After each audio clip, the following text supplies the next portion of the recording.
또 넘어가기 전에 우리가 하나 데이터 핸들링 차원에서 알아두면 좋을 만한 것들이 하나 있다고 하면 피봇 테이블이 있습니다. 피봇 테이블이라는 것은 무엇이냐라고 하면 예를 들면 이거는 계수를 하기 위한 것들입니다. 다음과 같이 베리어블 셋들이 있다고 했을 때 x1은 예를 들면 컨티뉴어스 베리어블이 있고 x2는 뭐 젠더에 대한 1, 2, x3는 에듀케이션 레벨, 그 다음에 x4는 메리지 스테이트 이렇게 표현되어 있습니다. 하면 이것들은 x1은 좀 더 뉴메리컬 컨티뉴어스한 데이터지만 요 밑에 있는 것은 무엇입니까? 카테고리컬 베리어블들이죠.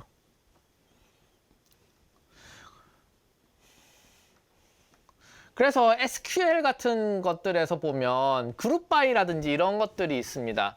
그런 애그리게이션을 해야 될 필요성이 있을 때가 있다. 애그리게이션이 필요할 때가 있다. 그럴 때 쓰는 것이 바로 이 피봇입니다.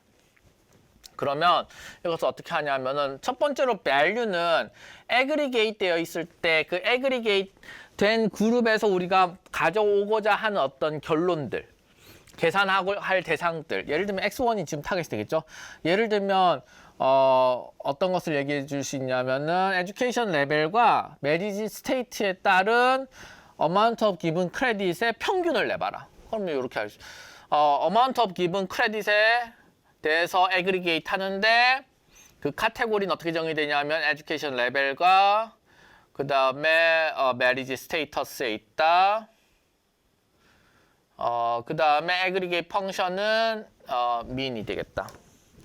여기서 좀 헷갈릴 수 있는 부분, 교수님 이거 뭡니까? np가 numpy, 그 다음에 mean은 이건 평균을 계산하는 함수가 되는 것이죠.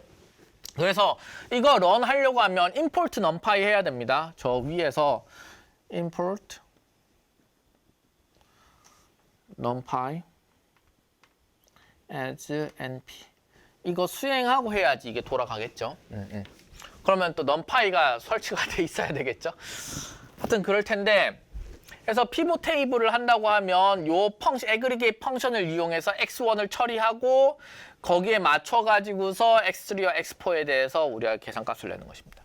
예를 들면 요것은 np 썸이고 np 썸으로 x3 에듀케이션 레벨과 메리지 스테이터스에 대해서 조인트 컨디션에 대해서 조인트 카테고리컬 컨디션에 대해서 x1을 그룹 바이 처리해라라고 해서 다음과 같이 나온 것입니다. x3와 x4의 세팅에 따라 가지고서 x1의 썸을 표현하고 있는 것이죠.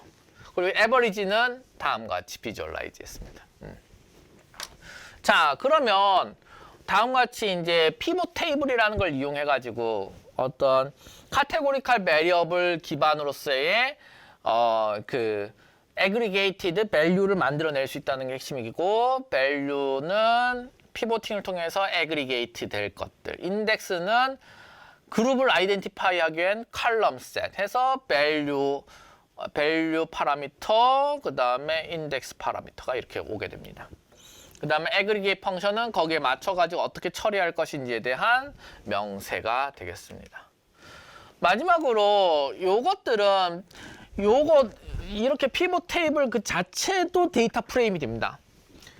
그래서 데이터 프레임으로 저장하고 난 다음에 거기에 대해서 플랫 펑션을 콜하면 그러면 다음과 같이 플라팅이 된 결과물을 볼 수 있습니다. plt.show도 해야 된다는 걸 잊지 마세요. 그러면 여기서도 import matplotlib.pyplot as plt라고 하는 앞에서 우리가 배웠던 그 import 구문도 있어야 되겠죠. 피보팅이라고 하는 것은 기본적으로 컬럼 인덱스가 카테고리컬 베리어블일 때 정확히 정의가 되는 것입니다. 그래서 그룹이 discretely, 그러니까 이게 오버래핑 없고 연속적이지 않게끔 이렇게 정의가 될 수 있게끔 만들어져야지, 그래야지 개수가 될 것입니다. 마지막으로 원핫 인코딩에 대해서 얘기하고 넘어가겠습니다. 원핫 인코딩에 대해서는 여러분들 다 아시겠지만 어쨌든 카테고리컬 베리어블이라고 하는 것은 그대로 숫자 그대로 데이터 프로세싱 하면 안 되겠죠. 왜냐하면 예를 들면 여기는 x2 젠더라고 하는 베리어블을 보면 1이 메일이고 2가 피메일로 되어 있습니다. 근데 메일과 피메일 사이에 오더가 있다라는 게 뭐 그리고 피메일이 앞에 갈 수도 있고 메일이 뒤로 갈 수도 있는 건데 오더링이라고 하는 거나 밸류를 여기 부여할 수가 없다는 것이죠. 하지만 x2를 이대로 우리의 러닝 모델에 집어넣는다고 하면 ordinal variable이라고 하는 그런 생각을 하게 될 것입니다. 그게 ordinal information이라고 생각을. ordinal information이 뭐냐? 오더가 있다라는 것이다. 그래서 오더가 있다라고 감안을 하게 될 것이고, 요 지트는 뭡니까? 정수 지트입니다. 그래서 정수 사이에 이제 오더가 있다라는 식으로 만들어지게 될 것입니다. 그런 시멘틱 미닝을 없애야 되겠죠. 그런 시멘틱 미닝을 없애기 위해 가지고 우리는 무엇을 하냐 하면은 카테고리컬 베리어블들은 원핫 인코딩을 수행합니다. 사실은 꼭 원핫 인코딩을 수행 안 할 수도 있어요. 왜냐하면 이제 카테고리가 n개가 있으면 n-1개의 원핫 인코딩으로 더미 베리어블 세팅을 할 수도 있거든요. 할 수도 있습니다. 근데 뭐 인터프리테이션의 편의 등을 위해 가지고 총 n개의 벡터로 표현하겠다는 것이죠. 그래서 x2는 예를 들면 메일이라고 하면 01, 피메일이라고 하면 10 이렇게 표현하겠다는 겁니다. 1, 2로 하지 말자는 거죠. 메일이 10, 피메일이 0일 때도 무방합니다. 그것도 무방한 상황이고 단지 이것의 선택지를 0,1로 뭐 표현하면 되겠다라고 하는 것이 되겠습니다.